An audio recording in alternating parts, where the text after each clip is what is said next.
This is Chapter 2, Analyzing Data, Section 2.2, Scientific Notation and Dimensional Analysis. The objectives of this lesson is to express numbers in scientific notation, convert between units using dimensional analysis. Some review vocabulary is going to be quantitative data, and some new vocabulary you'll come across is scientific notation, dimensional analysis, and conversion factors. If we take a look at the image below, the Hope Diamond contains approximately that many atoms of carbon. Whoa, that is a big number. Each of these carbon atoms has a mass of that number. Wow, that's really small. If you were to use these numbers to calculate the mass of the Hope Diamond, you would find that the zeros would get in the way. Using a calculator offers no help, as it would only let you enter numbers this large or this small. Numbers such as these are best expressed in what we call scientific notation. Scientific notation is a method to conveniently restate a number without changing its value. Scientific notation can be used to express any number as a number between 1 and 10, which is known as the coefficient, multiplied by 10, raised to some power, which is known as your exponent. If we were to go ahead and take a look at the Hope Diamond, right, as we said before, big number of carbon atoms, small number per carbon atom itself. If we were to go ahead and look at that, we can go ahead and break that down to 4.6, which is known as our coefficient, times 10 to the 23rd, which is our exponent. Now all we did was really just condense that really large number we saw before up here to something that's a little more manageable and palatable to the eye. That's a big number, a lot of zeros to count. Right? You could go ahead and lose track of that when you're putting it into a calculator. Right? Same thing goes for the mass of each carbon atom. Right? We can go ahead and count all those zeros, which we would have to for scientific notation. But we can also go ahead and get lost within all those zeros itself. So we use scientific notation to kind of make those numbers easier to work with and more manageable for us to go ahead and conceptualize. Right? So here's a visual of what the Hope Diamond is. It's a 45-carat diamond, one of the largest diamonds in the world. Just to give you an idea, is that 1 carat is equal to 200 milligrams, or 0.2 of a gram.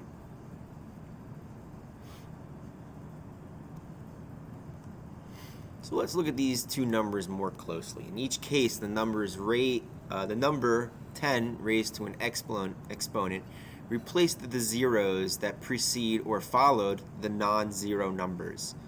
For numbers greater than 1, a positive exponent is used to indicate how many times the exponent must be multiplied by 10 in order to obtain the original number. Similarly, for numbers less than 1, a negative exponent indicates how many times the coefficient must be divided by 10 in order to obtain the original number. Determining the exponent to use when writing a number in scientific notation is easy. Just simply count the number of places the decimal point must be moved to give a coefficient between 1 and 10. The number of places moved equals the value of the exponent. The exponent is positive when the decimal moves to the left, and the exponent is negative when the decimal moves to the right. So if we kind of look at this number before, right, it was this very large number. And if we were to go ahead and just put that decimal here, we would have to move this decimal place 23 times between the 4 and the 6 so that we get a coefficient greater than 1 but less than 10.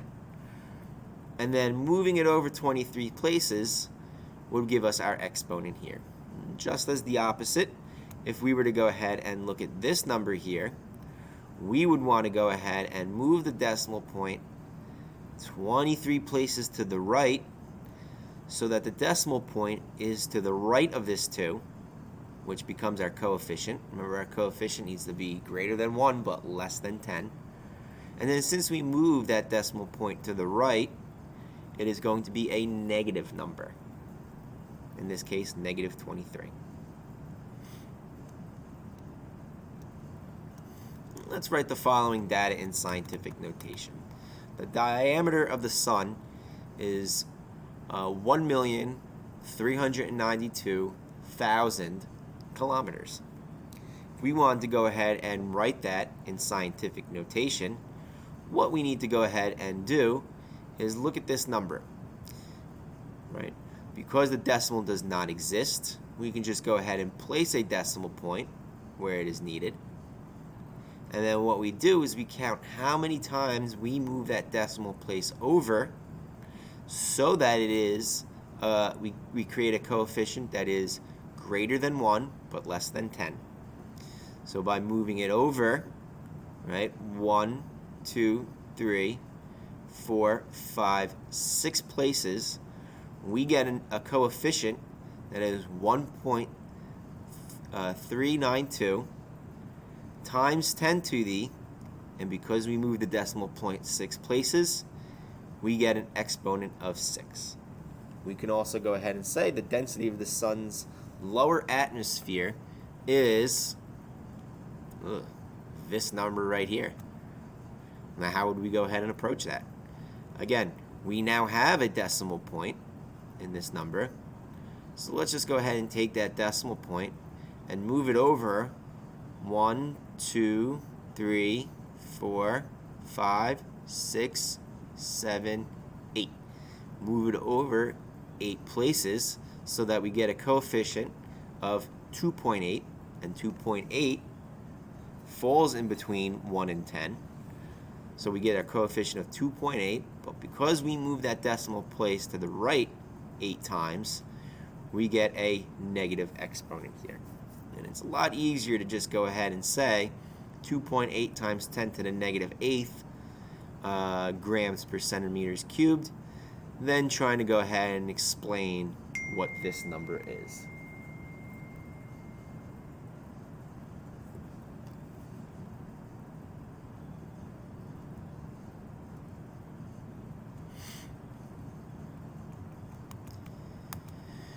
In order to add or subtract numbers written in scientific notation, the exponent must be the same. Your exponent must be the same. Suppose you need to add 7.35 times 10 to the second and 2.43 times 10 to the second. Right? In this case, our exponents are the same. Because our exponents check out to be the same, we can just go ahead and add our coefficients directly, in which we would get 9.78, and we just go ahead and keep the times 10 to whatever exponent that is. In this case, it's 2. Add the coefficients, leave the exponents. Well, what happens when the exponents are not the same? To answer this question, consider the amount of energy produced by renewable energy sources in the United States, right? Given here. And what we can see is that hydroelectric, biomass, geothermal, wind, and solar, right? This is what we're using. However, they all have different exponents, right? 18, 17, and 16. So what we need to go ahead and do, that is, we need to go ahead and determine which of these exponents would be best to go ahead and change so that we can go ahead and get these numbers to be in scientific notation with the same exponents. So what we have to go ahead and do is rewrite the numbers so that they have them with the correct exponents, the same exponents. We can go ahead and take those numbers and change them to different exponents. Now, you're going to see some improper scientific notation here, but that's okay.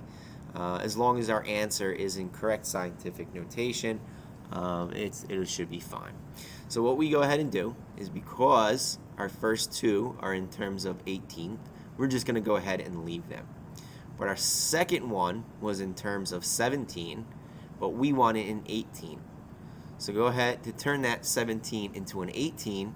We move the original decimal place from 3.6 to 0.36. That changes that 17 into an 18. Right? And the same thing here, that 1.5 times 10 to the 17th. Move the decimal place to the left once, and that gives us 0.15, and then we can go ahead and change that exponent to the 18th. Now again, here we had 6.9 times 10 to the 16th. If we were to go ahead and move that decimal place to the left twice, we would get 0.069 times 10 to the 18th. And when we have all of these in the same exponent as we do here, we can then go ahead and add them up.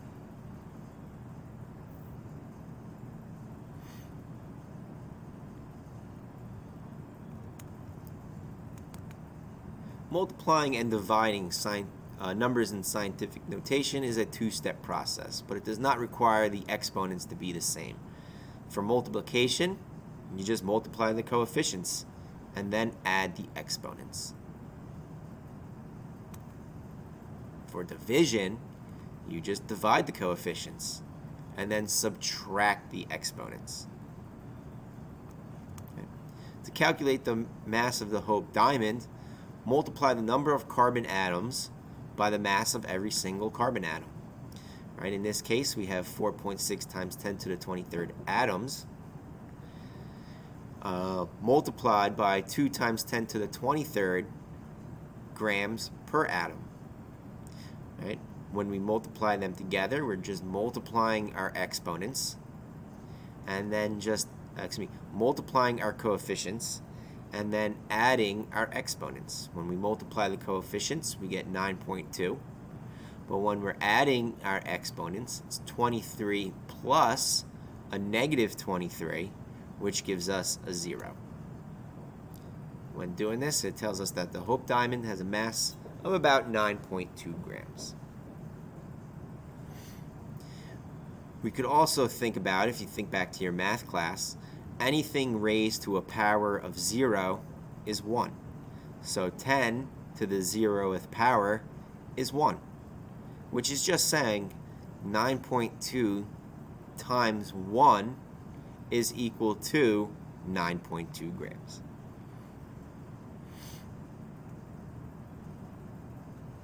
So let's go ahead and multiply and divide scientific notation. Right? So here we have, right, 2 times 10 to the 3rd times 3 times 10 to the 2nd. What we want to go ahead and do is multiply the coefficients. 2 times 3 is 6, and then add the exponents. 3 plus 2 is 5. So when we put that all together, we get 6 times 10 to the 5th.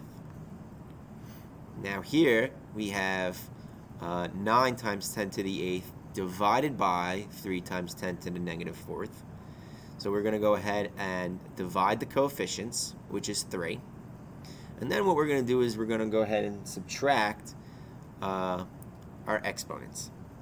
8 minus a negative 4 really means 8 plus 4, because remember that these negatives distribute, which is a negative times a negative, which is a positive. So that's telling us that 8 plus 4 is 12, which our answer would be 3 times 10 to the 12th power.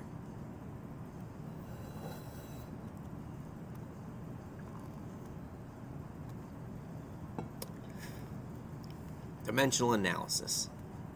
When planning a pizza party for a group of people, you might want to use dimensional analysis to figure out how many pizzas to order. Dimensional analysis is a systematic approach to problem solving that uses conversion factors to move or convert from one unit to another. Conversion factor is nothing more than a ratio of equivalent values, but just having different units. Right? Case in point, how many pizzas do you need to order if 32 people will attend a party? Each person eats 3 slices of pizza, and each pizza has 8 slices. what we can do is we can go ahead and break that down into different conversion factors. We go ahead and know that we have 32 people at the party. We know that each person is going to eat 3 slices. So 3 slices is 1 person, or 1 person is 3 slices. And we know that 1 pizza is also 8 slices, or 8 slices make up 1 pizza. What we can do is we use dimensional analysis to go ahead and convert from people to slices to pizzas. But what we have to do is we have to go ahead and make sure that as we're doing this, our units are canceling out. We take this 32, right, 32 persons. Those persons get canceled by the persons in the denominator of the conversion factor, which means now we've converted our 32 people into 96 slices. So we know that we need 96 slices to start off. You can't just call up the pizzeria and say, hey, I need 96 slices. They only sell them by the pie.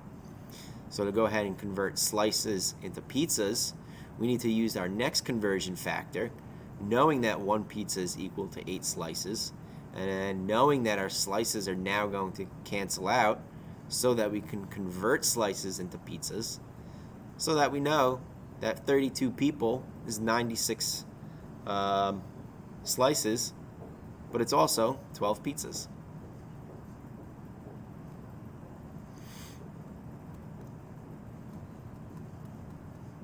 As you just read, conversion factors are ratios of equivalent values. Not surprising, these conversion factors are derived from equality relationships, such as 12 eggs equals a dozen eggs, or 12 inches equals 1 foot. Multiplying a quantity by a conversion factor changes the units of the quantity without changing its value. Most conversion factors are written from relationships between units.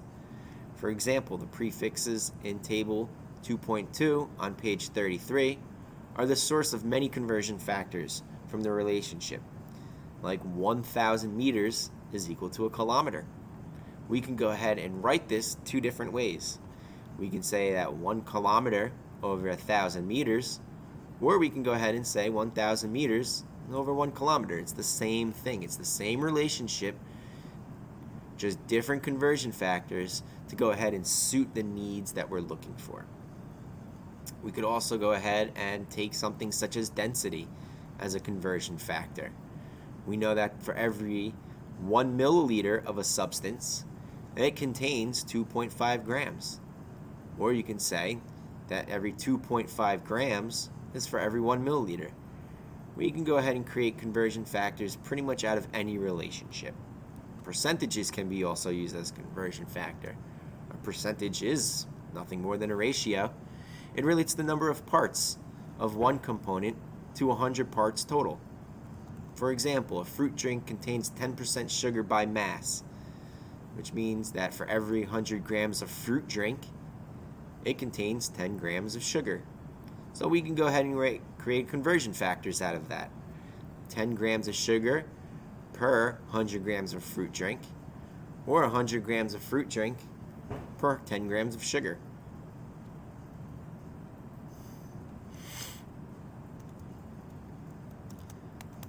Conversion factor used in dimensional analysis must accomplish 2 things.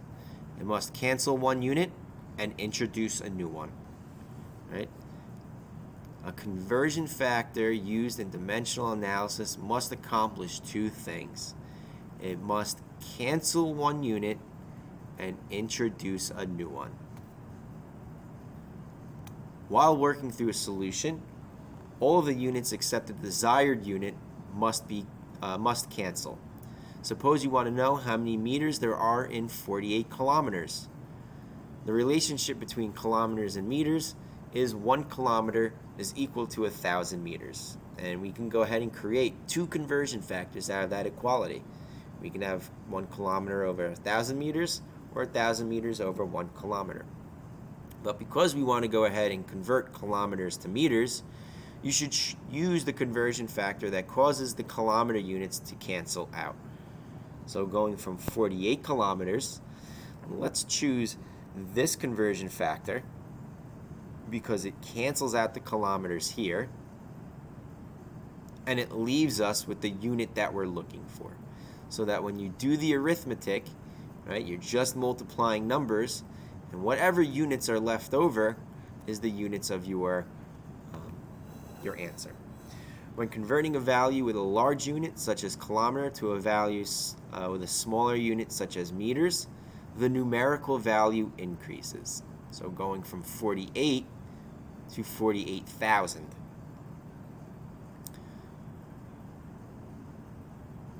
Now consider the question. How many 8-packs of water would you need if the 32 people attending your pizza party each had 2 bottles of water?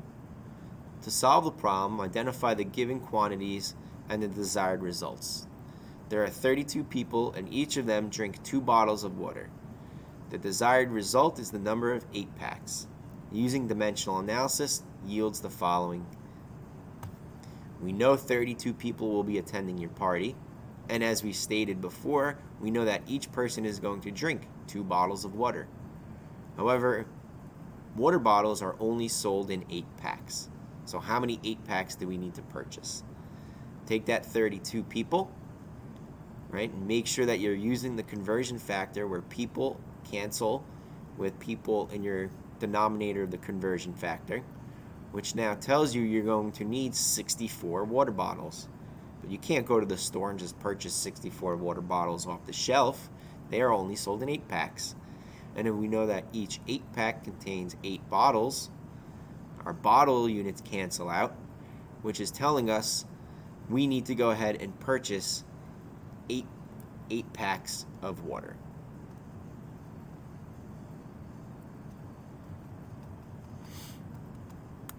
In ancient Egypt, small distances were measured in Egyptian cubits. A cubit was equal to 7 palms, and 1 palm was equal to 4 fingers. If 1 finger was equal to 18.75 millimeters, convert 8 Egyptian cubits to meters. So what we should probably do is read this again, and let's look at what information we can go ahead and pull out of this. Right? What we need to do is convert 8 Egyptian cubits to meters. Right? What we do know is that the length is equal to Egyptian cubits. We know that 1 palm is equal to 4 fingers, that 1 meter is equal to 1/1000th of a millimeter, and that 7 palms equals 1 cubit, and 1 finger is equal to 18.75 millimeters. Go ahead and take 6 cubits, and let's convert that into palms. By using this conversion factor, 7 palms over 1 cubit, we can go ahead and cancel cubits. We could also go ahead and take those palms and convert them into fingers. We could go ahead and take those fingers and convert them into millimeters. And we can go ahead and take those millimeters and convert them into meters. Right? This down here should be millimeters, and it looks like that error was corrected down below. So just note that. Right? When all said and done, right, all our units have canceled out except for meters. So now what we can do is just basic arithmetic.